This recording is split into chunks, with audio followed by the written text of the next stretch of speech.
I've been waiting for you, Mr. Winters. How do you know my name? Anyone who is anyone has heard of the likes of you. A hero searching for his daughter. Though I must say, that castle arouses suspicion. Yeah, and so do you.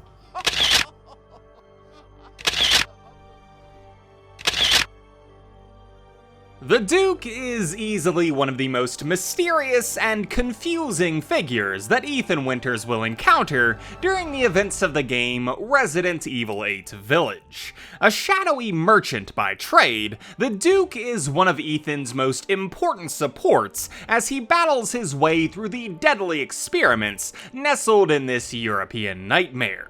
A morbidly obese salesman, the Duke's involvement in the goings-on of the village are as questionable as where he gets his stock, and his intricate knowledge of Miranda's plans bring to mind several red flags as to how and why he has such information.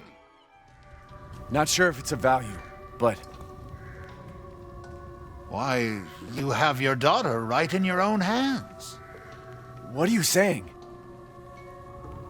Take a closer look. In truth, we know next to nothing about who or what this large man is, nor what he's doing in this isolated village. Is he simply a man whose only true loyalty lies in the money of any paying customer, or is he some kind of supernatural entity, capable of being anywhere that he deems fit?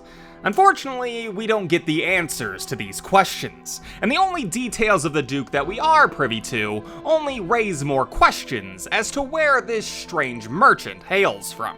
To begin, the Duke is an actual person, not some figment of Ethan's imagination or anything of the like.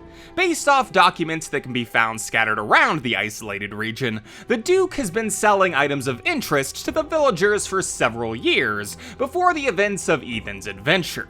However, despite his involvement in the territory, he wasn't an avid follower of Mother Miranda's teachings like the others of the village. Though he also wasn't adverse to Miranda or the Four Lords either. A document that can be found in the Dimitrescu castle tells us that the Duke had a rather lucrative relationship with the ruler of that castle, Alcina Dimitrescu, having dealings that were frequent enough to land him his own room on the grounds of the estate. Similar locations can also be found near the other lords of the land, and prominent possessions that he holds suggest that he had plenty of business, even with the most powerful of Miranda's flock. Ah, my apologies. Despite these seemingly lucrative business dealings, however, the Duke seems to have no loyalties to those who've accepted him into their community. His defiance of Miranda's rules made all the more apparent in another document left behind by a villager named Ernest.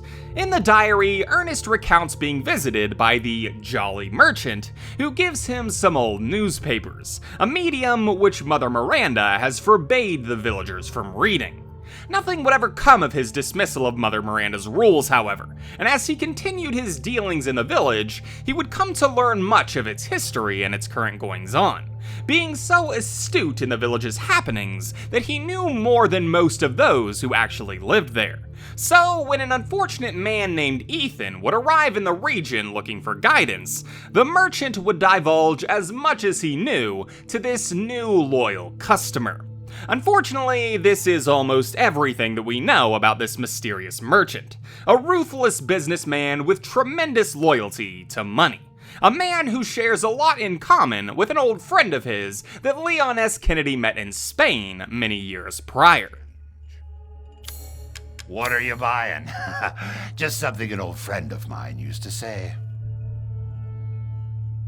And though he may leave much to the imagination as to what exactly his motives and goals in the village are, there's no doubt that he was an integral asset to Ethan's search for his daughter and the downfall of Miranda's prominence in the region.